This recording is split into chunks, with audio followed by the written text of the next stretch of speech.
খুব রিসেন্টলি আমার এক প্রিয় ভাই আমার কে একটা ক্লিপ পাঠাইছে যে সে আহ, জাহাজ থেকে আসলে জাহাজ তো আপনার আস্তে ধীরে ধীরে যায়। সো উনি ভাবছে যে আসলে আমার ড্রোন তো অনেক ফাস্ট এন্ড হইতেছে আমি উড়াই তারপর হইতেছে এখান থেকে আমি ফ্লাই করব মানে আস্তে আস্তে ধীরে। কিন্তু আপনি আসলে জাহাজে থাকলে বা নৌকায় থাকলে ওর গতিটা আপনি ভাবে বুঝতে পারবেন না। এবং দেখেন ওই ড্রোনের জিপিএস যেভাবে কাজ করে, আপনি এইখানে আছেন মানে লোকেশনটা এইখানে আছে, বাট আপনার মানে নৌকা কিন্তু মুভ করতেছে। বাট ওই সাথে সাথে কিন্তু আপনি স্পিড মানে প্রথম চালু চালু করার অবস্থার কথা বলতেছি আমি, তখন হইতেছে কি যখন আপনি ড্রোনটা এখানে হবার করে রাখে, আপনি কোথাও জয়স্টিক চাপ না দেন, আপনার জাহাজ কিন্তু বা নৌকা কিন্তু আপনার মুভ করতেছে। সো এই এই জন্যই মূলত এই ড্রোনটা ক্র্যাশ করছিল। সো এই ক্ষেত্রে আপনাদের যে জিনিসটা অবলম্বন করতে হবে, দেখেন আমি অনেক ড্রোন ফ্লাই করছি ইসে আপনার টাঙ্গুর হাওরে বলেন, তারপরে ওই যে সেন্ট মার্টিনে যাওয়ার পথে ওইখানে কেউ ফ্লাই করে না আমি বলতে পারি, ওই যে বাংলা চ্যানেল হয় না, সো তখন আমি সমুদ্রের মাঝখানে চতুর্দিকে আমি জাস্ট যে গামবোর্ড আছে গামবোর্ড বলে, সো ওই গামবোর্ডে বসে আমি ড্রোন ফ্লাই করছি এবং হচ্ছে প্রচুর বাতাস ভাই। ওটা বড় ড্রোন ছিল সেই জন্য বেঁচে গেছি। তো ফ্লাই করা ইজি ছিল, বাট ল্যান্ডিং করা ইজ সো টাফ। আমি তো ভাবতেছিলাম যে এই বুঝি আমার ড্রোনটা হারাই ফেলাইলাম। আর একটা খারাপ অভিজ্ঞতা আছে, সেটা হচ্ছে আপনার আম, এটা হচ্ছে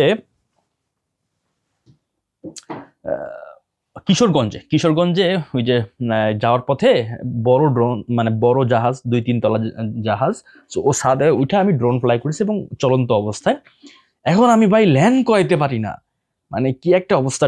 মানে ড্রোনটা নিয়ে আসি, এখন হইতেছে আবার জাহাজ তো সামনে চলে যাইতেছে, আমি যখন ধরবো আবার ব্যাক করতেছে, মানে ড্রোন মানে চলে যাইতেছে, আর আশেপাশে অনেক লোকজন, একটা বিদিকিস্তি অবস্থা হয়ে গেছিল। সো ফাইনালি কোন রকম ভাবে ধরছিলাম আর কি। মানে আমি ভাবতেছিলাম যে এই বুঝে আমি মনে করেন যে ঝাঁপ দেই ড্রোনটার জন্য, আমি ই থেকে লাভ দেই, কারণ কি ভাই আমার ওই ড্রোনটার দাম ছিল 1,40,000 টাকা না কত দিয়ে কিনছিলাম ওই সময়। আমি ওইটা হারাইতে কোনোভাবে চাইতেছিলাম না। আর ওটা একটা কাজে গেছিলাম, বাট ওরা আসলে এতটাই বেকুব। হ্যাঁ, তো ওরা আমার দিয়ে ওরা বলছিল যে ওরা থামাবে, বাট ওরা থামাই নাই।